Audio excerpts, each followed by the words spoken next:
বনে বাদারে নয়, ওদের এখন ঠাঁই হয়েছে ঢাকার মিরপুরে জাতীয় চিড়িয়াখানা আর গাজীপুরের বঙ্গবন্ধু শেখ মুজিব সাফারি পার্কে। অজানা অচেনা পরিবেশে প্রথম দিকে ওদের মন ভীষণ কাঁদত। দুঃখের এই দিনে বন্ধু হলো কয়েকজন মানুষ, তাদের দেখতে না পেলে এখন মন খারাপ হয় ওদের।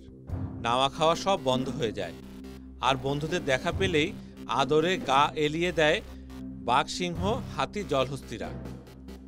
সাফারি পার্কের হাতিশালে একটি আলাদা ভাষায় কথা বলে মানুষ আর হাতিগুলো। মাহুতেরা বললেই সুর উঁচিয়ে অতিথিদের সালাম দেয় হাতিরা। দুষ্টু সিংহ কানকাটা রমজান। সাফারি পার্কে আছে ২০টি সিংহ। দাপট দেখিয়ে ওদের সবার রাজা হয়ে গেছে ৭.৫ বছর বয়সের সিংহ কানকাটা রমজান। দক্ষিণ আফ্রিকা থেকে আসার পর একটি সিংহীকে নিয়ে ওর আরেকটি সিংহের সঙ্গে ভীষণ মারামারি হয় একদিন, আর তখন ওর বাম কান কেটে যায়। এরপর থেকেই সিংহের নাম হয় কানকাটা রমজান। তবুও ওর মেজাজ কমেনি। রমজানের স্বভাব চরিত্র ভালো জানেন নুরুন নবী। সাফারি পার্কে সিংহ ছাড়াও বাঘগুলোর দেখভাল করেন তিনি। আরামপ্রিয় জ্যাক।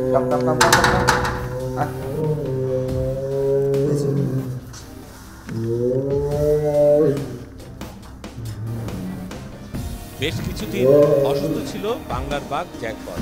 ওর জন্ম কিন্তু দক্ষিণ আফ্রিকার একটি খামারে। তবে এখন জ্যাকবল বাংলা ভাষা দারুণ বোঝে। কয়েকদিন আগে জ্যাকবল অসুস্থ ছিল, তখন ওর আবদার বেড়ে যায়।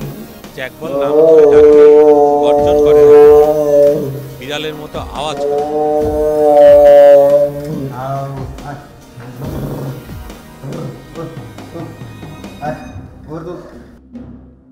মিরপুরের জাতীয় চিড়িয়াখানায় সাজানো গোছানো সংসার ১৪টি জলহস্তির।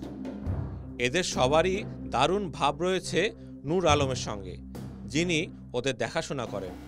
জলহস্তিরা বাংলা ভাষা বেশ ভালো বোঝে।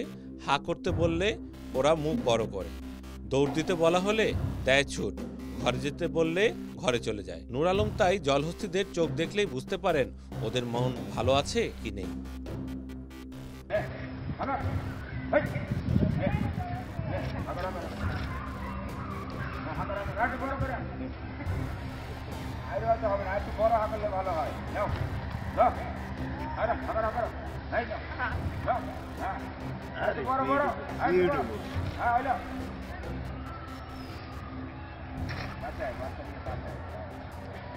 আচ্ছা